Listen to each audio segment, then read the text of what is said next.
Hello दोस्तों, नमस्कार। बहुत-बहुत स्वागत है आपका यूनिवर्सिटी योद्धा चैनल में। आज हम आ चुके हैं सेकंड सेमेस्टर का यूनिट 6 की क्लासेस लेकर, जिसमें आज पूरे हम यूनिट 6 की जो है चर्चा करने वाले हैं, जिसमें आज हम पढ़ेंगे ग्लोबल वार्मिंग, ग्रीन हाउस प्रभाव, ओजोन परत का क्षरण, अम्लीय वर्षा, पर्यावरणीय कानून और अंतर्राष्ट्रीय संधि एवं सम्मेलन। जैसा कि आपने पिछली क्लास में जो है यूनिट 5 का क्लास देखा होगा, इसमें हम यूनिट 6 को डिस्कशन करने वाले थे। वीडियो लास्ट तक आप जरूर देखिएगा। अगर आप भी हमारे चैनल पर पहली बार आए तो चैनल सब्सक्राइब करें, क्योंकि यहाँ दिया जाता है यूनिवर्सिटी की सारी classes, university update, college update सबसे पहले। अगर आप भी हमारे चैनल पर पहली बार है तो चैनल जरूर सब्सक्राइब करें, ताकि आने वाला हर न्यू वीडियो की नोटिफिकेशन सबसे पहले आपको मिले। चलिए, आज का जो सेशन है उसको हम शुरू करते हैं। आपका जो है यूनिट 6 में आज क्या हम पढ़ेंगे, जलवायु परिवर्तन और नीतियाँ। इसके बारे में जो हम विशेष चर्चा आज करने वाले हैं। जैसे फर्स्ट में हम करेंगे चर्चा ग्लोबल वार्मिंग का, क्या होता है ग्लोबल वार्मिंग। दूसरे में हम बात करने वाले हैं ग्रीन हाउस प्रभाव। ग्रीन हाउस प्रभाव क्या होता है, कैसे होता है, इसके बारे में विशेष चर्चा करेंगे। तीसरी में आज बताएंगे हम ओजोन परत का क्षरण, ये कैसे होता है, क्यों होता है, इसके बारे में हम विशेष आज चर्चा करने वाले हैं। नेक्स्ट हम बात करेंगे अम्लीय वर्षा, एसिड रेन क्या होता है। दूसरा में बात करेंगे पर्यावरणीय कानून, अंतर्राष्ट्रीय संधि और सम्मेलन। तो ये सारी जो जानकारी इसी वीडियो में दी जाएगी, तो आप लोग वीडियो लास्ट तक जरूर देखिएगा। चलिए, आज का सेशन हम शुरू करते हैं। सबसे पहले हम समझते हैं ग्लोबल वार्मिंग क्या है।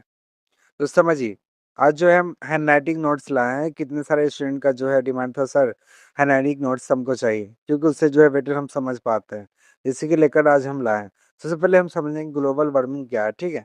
समझिए, ग्लोबल वार्मिंग का जो है तात्पर्य पृथ्वी की औसत तापमान के दीर्घकालीन वृद्धि से है।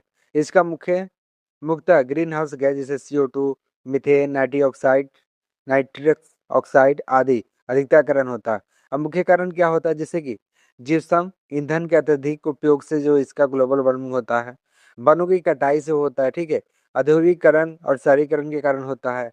वहां से निकलने वाले धुआं से भी होता है, जैसे कि हमारे वाहन से जितने सारे हैं, 4 व्हीलर या 2 व्हीलर जो भी है, उससे निकलने वाली जो धुआं है, उससे जो हम ग्लोबल वार्मिंग बढ़ता है।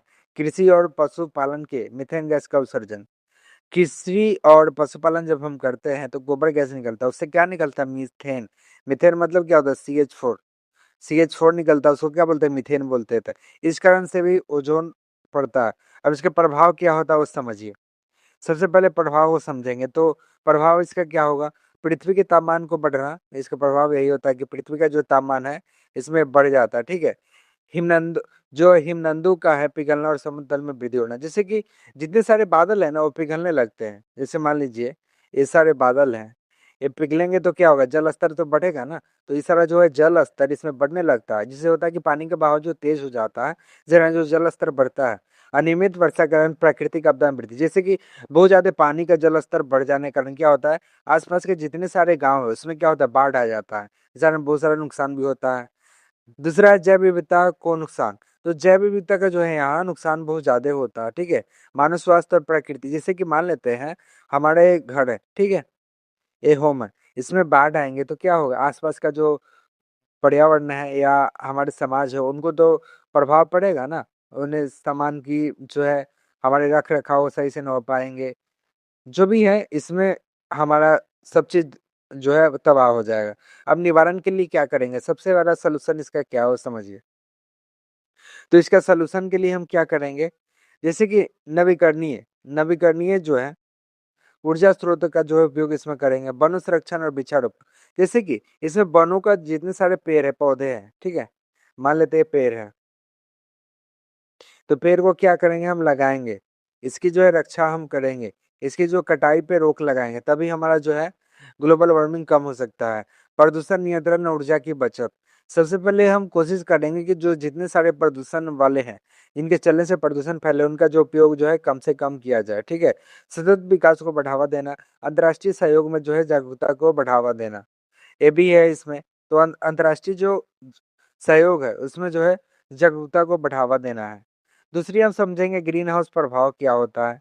तो ग्रीन हाउस प्रभाव को समझिए, जैसे कि ग्रीन हाउस प्रभाव वह प्राकृतिक प्रक्रिया है जिसमें सूर्य की प्राप्त ऊर्जा कुल गैस से अवशोषित होकर पृथ्वी के वायुमंडल में जो है फंस जाती है, जिससे पृथ्वी का जो तापमान है बदलता है। इससे क्या होता है, ग्रीन हाउस प्रभाव होता है। अब ग्रीन हाउस गैस से कौन कौन सा है वो समझिए, जैसे कि कार्बन डाइऑक्साइड CO2, मीथेन मतलब CH4, नाइट्रिक ऑक्साइड मतलब N2O, जल वाष्प मतलब H2O, क्लोरो फ्लोरोकार्बन मतलब CFC। CFC को क्या बोलते हैं, क्लोरोफ्लोरोकार्बन। ये हमारे क्या है, ग्रीन हाउस गैस है। अगर आपसे एग्जाम में पूछ दे कि ग्रीन हाउस गैस कौन कौन है, तो आप बता सकते हैं कि कार्बन डाइऑक्साइड है, मीथेन है, नाइट्रिक ऑक्साइड है, जल वाष्प है H2O है, क्लोरोफ्लोरोकार्बन है, CFC है। ठीक है, अब इसकी प्रक्रिया क्या होगी वो समझिए। जैसे कि सूर्य की जो ऊर्जा है पृथ्वी पर आती है, तो सूर्य की ऊर्जा जो पृथ्वी तक आने में कितना लगता है, 8 मिनट 20 सेकंड का टाइम लगाता है। ठीक है, कहीं कि 16 भी दिया रहता है, 8 सेकंड 8 मिनट 16 सेकंड भी दिया रहता है। तो सूर्य की जो ऊर्जा है पृथ्वी तक आने में कितना समय लगता है, 8 मिनट 20 सेकंड। ठीक है, तो सूर्य की ऊर्जा जो है पृथ्वी तक आती है, तो पृथ्वी की सतह उस ऊर्जा को अवशोषित कर गर्म हो जाती है और फिर उष्मा के रूप में वापस वायुमंडल में भेजती है। ग्रीन हाउस गैसें जैसे इस वाष्प में अवशोषित कर लेती है और बाहर जाने नहीं देती, जिससे जो है इसका जो है तापमान कितना होता है, बढ़ जाता है। तापमान इसका क्या होता है, बहुत ज्यादा बढ़ जाता है। ठीक है, अब महत्व क्या होता है, महत्व को समझिए। जैसे कि यह प्रभाव प्राकृतिक रूप से पृथ्वी को गर्म रखती है। यदि यह ना हो तो पृथ्वी बहुत ठंडी हो जाएगी, लेकिन मानव गतिविधि यह प्रभाव अत्यधिक बढ़ गया है, जिससे ग्लोबल वार्मिंग जो है बहुत ज्यादा हो रहा है। ठीक है, अब हम नेक्स्ट समझेंगे 3 नंबर आपका था ओजोन परत का छनन। ठीक है, एक तो समझिए, जैसे ओजोन परत जो है सप्ताह मंडल में लगभग 15 से 35 किलोमीटर की ऊंचाई पर पाई जाती है। ठीक है, जो सूर्य की हानिकारक पराबैंगनी किरण UV किरण को अवशोषित करती है। अब इस परत का क्षरण होने से ओजोन परत का क्षरण कहलाता है। अब मुख्य कारण क्या होता है वो समझिए। जैसे कि मुख्य कारण आपका ये है, जैसे क्लोरोफ्लोरोकार्बन CFC का जो है उत्सर्जन, रेफ्रिजरेटर AC, एरोसोल आदि। अब होलोन गैस का उपयोग जो है नियास्मक यंत्र में होता है। नाइट्रिक ऑक्साइड का उत्सर्जन होता है। औद्योगिक रसायनों का अत्यधिक उपयोग के कारण जो है इसका अवशोषण होता है। प्रभाव क्या होगा, इसका प्रभाव क्या पड़ेगा वो समझिए। जैसे कि इसमें क्या होगा, त्वचा कैंसर हो सकता है, मोतियाबिंद जैसी बीमारी हो बढ़ सकती है, फसल उत्पादन में जो है कमी आ सकता है, समुद्री जीव और पारिस्थितिकी तंत्र में हानिकारक प्रभाव इसमें आता है। मानव की प्रतिरक्षा तंत्र प्रणाली जो है बहुत ज्यादा कमजोर हो जाती है।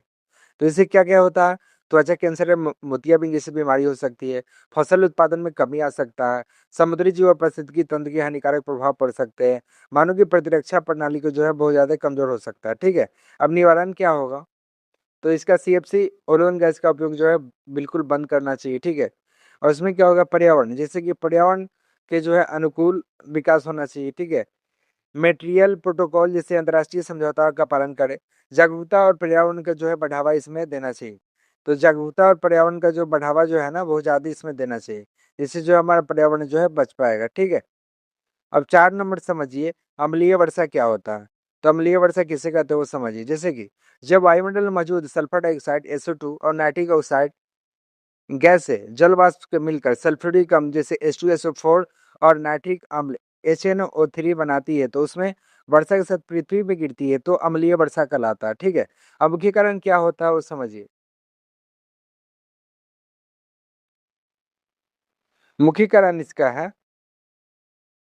जैसे कि जीवाश्म ईंधन को जलने से SO2 और NO जैसी गैस उत्सर्जन, औद्योगिक धुआं और तापमान के विद्युत संयंत्र होते हैं, वाहनों से निकलने वाले धुआं होते हैं। अब प्रभाव क्या होंगे वो समझिए। प्रभाव जैसे कि मिट्टी की उर्वरता जो है बहुत ज्यादा कम हो जाती है। ठीक है, और यहाँ जो होता है क्या, जलाशय का जो है नदियों का जल अम्लीय होकर जीवों को जो है नुकसान पहुंचाता है।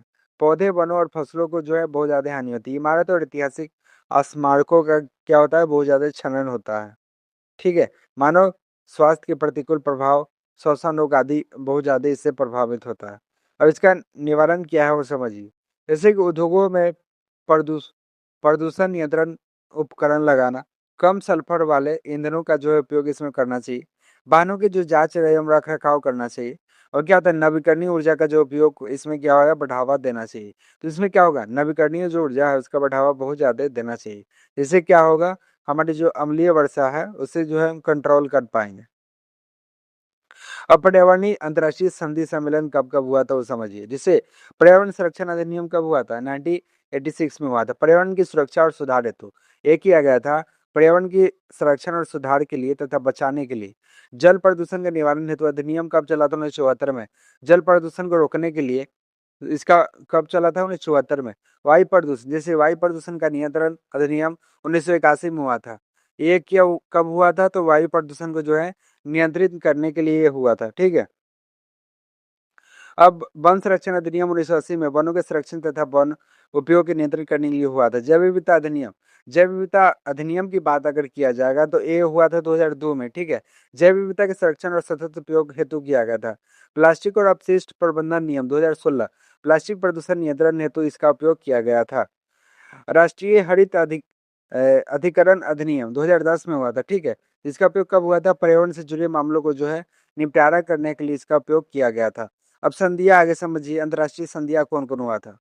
तो अंतर्राष्ट्रीय संधिया की अगर इसमें बात की जाए, जिसमें हुआ था स्टॉकहोम सम्मेलन 1972 में। मानव पर्यावरण का पहला वैश्विक सम्मेलन हुआ था। ठीक है। रियो अर्थ समिट 1992 में हुआ था, जो सतत विकास के लिए महत्वपूर्ण घोषणाएं एजेंडा 21 को लागू किया गया था। ठीक है। क्योटो प्रोटोकॉल, क्योटो प्रोटोकॉल में जिसे 1997 में हुआ था, तो ग्रीन हाउस गैस उत्सर्जन को कम करने हेतु इसका जो है उपयोग किया गया था।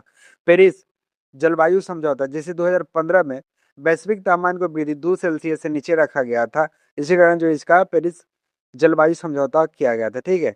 जैव विविधता सम्मेलन तो 1992 में किया था। जैव विविधता संरक्षण हेतु इसका उपयोग किया गया था। ठीक है। इन्हीं इन्हीं कानूनों और संधियों का पर्यावरण संरक्षण, प्रदूषण नियंत्रण और सतत विकास के लिए जो है सुनिश्चित करता है। ठीक है। अब नेक्स्ट हम प्रस्तावना समझेंगे।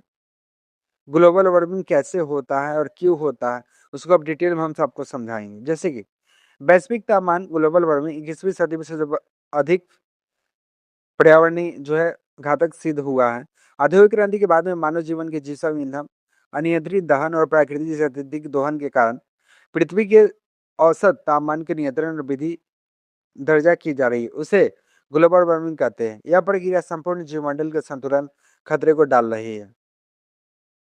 अब इसका कारण क्या है? देखिए, जैसे जीवाश्म ईंधन का दहन, वनों की अंधाधुंध कटाई, जिसके कारण क्या होता है? गैसों में वृद्धि से वायुमंडल में CO2 ग्रीन हाउस गैस अत्यधिक सांद्रता होता है। ठीक है। अब जो है वाष्प का अवरोध होता है, जिससे कि सौर विकिरण में वापस अंतरिक्ष में ना जाने की उष्मा जो है ट्रैपिंग करता है। इस कारण जो है बहुत सारे प्रभाव इसमें होता है। नेक्स्ट क्या है?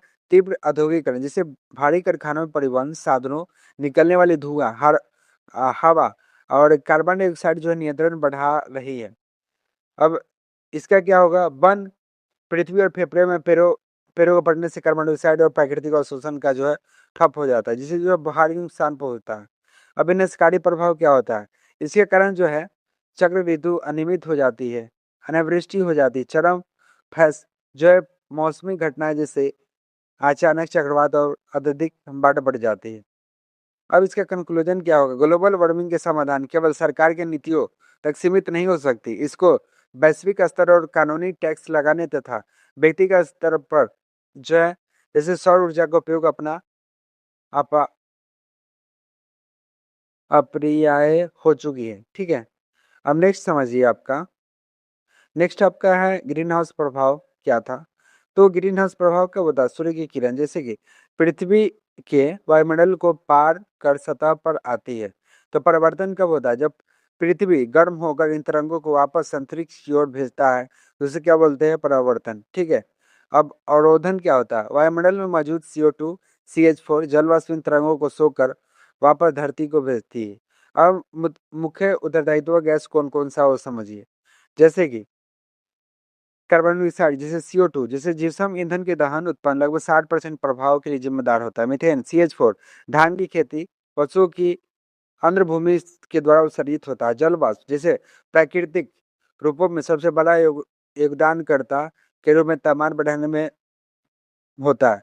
अब इसका एग्जाम्पल समझ, जैसे यदि हम तेज धूप में किसी भी कारण सिर बंद करके छोड़ दे, तो कुछ कुछ देर बाद कार के अंदर तापमान बाहर से अधिक हो जाता है, तो शीशे धूप की गर्मी अंदर तक आने देता है पर बाहर नहीं जाने देता। पृथ्वी वायुमंडल के ठीक इसी प्रकार कार्य करता है।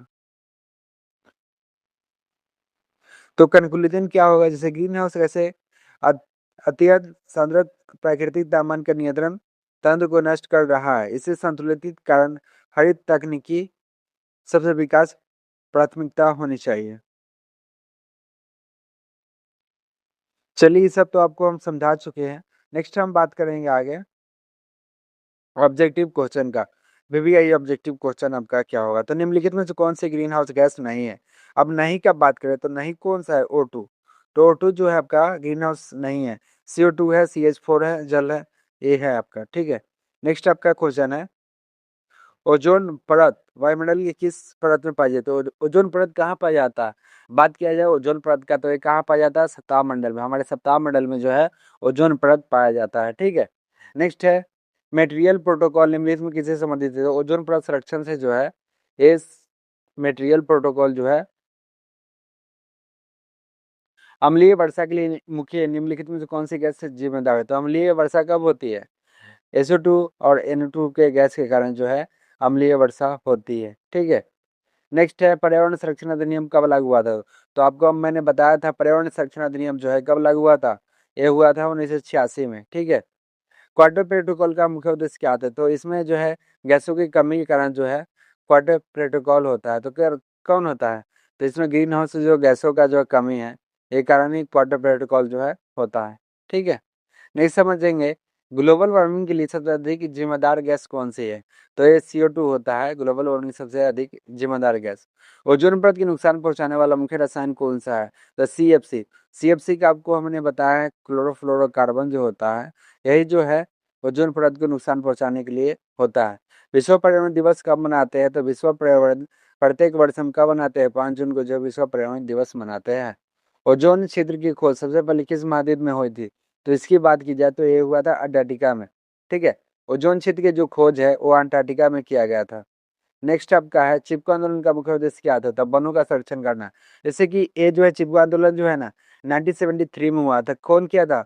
तो इसको जो है सुंदरलाल बहुगुणा के द्वारा किया गया था। जो पेड़ों के द्वारा जो जैसे कि मान लेते हैं पेड़ था, ठीक है, मान लेते हैं पेड़ है, तो पेड़ों के द्वारा जो है लोग क्या होता लिपट जाता था, जिसके कारण जो है पेड़ की कटाई जो है कम हो गई, जिस कारण जो है पेड़ों का जो संरक्षण ज्यादा हुआ। तो यही जो है चिपको आंदोलन इसका नाम रखा गया था। ठीक है, ताजमहल का रंग पीला होने के कारण क्या है।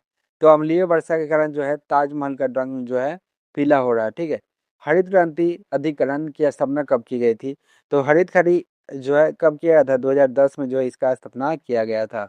निम्नलिखित में से कौन सा एक नवीकरणीय ऊर्जा का स्रोत है। तो नवीकरणीय ऊर्जा के स्रोत की बात की जाए तो ये जो सौर ऊर्जा है। ठीक है, आप क्या ध्यान में रखिएगा, सौर ऊर्जा। नवीकरणीय ऊर्जा का स्रोत कौन है, सौर ऊर्जा। ठीक है, नेक्स्ट में है वायु प्रदूषण अधिनियम कब लागू हुआ था। तो ये लागू हुआ था 1981 में। कब हुआ था, 1981 में जो है इसका हुआ था। पृथ्वी दिवस कब मनाया जाता है। पृथ्वी दिवस जो है 22 अप्रैल को मनाया जाता है। अब ध्यान रखिए पृथ्वी दिवस कब मनाया जाता है, 22 अप्रैल को। वायुमंडल में कार्बन डाइऑक्साइड की प्रतिशत कितना था, 0.04% है। वही बात करें नाइट्रोजन का, तो जो नाइट्रोजन कितना है 78% है। वही बात करें ऑक्सीजन का, तो O2 कितना है 21%। ठीक है, एजेंडा 21 के संबंध किस वैश्विक सम्मेलन से है। तो एक एजेंडा जो 21 है इसका वैश्विक सम्मेलन क्या है। तो इसका वैश्विक सम्मेलन होता है पृथ्वी सम्मेलन से जो है इसका एजेंडा 21 का संबंध वैश्विक किसके था, पृथ्वी सम्मेलन से। वन्य जीव संरक्षण अधिनियम भारत में कब लागू किया था। तो वन्य जीव संरक्षण जो है भारत में 1972 ईस्वी में लागू किया गया था। ठीक है, ओजोन परत की मोटाई मापने के लिए किसका प्रयोग किया जाता है।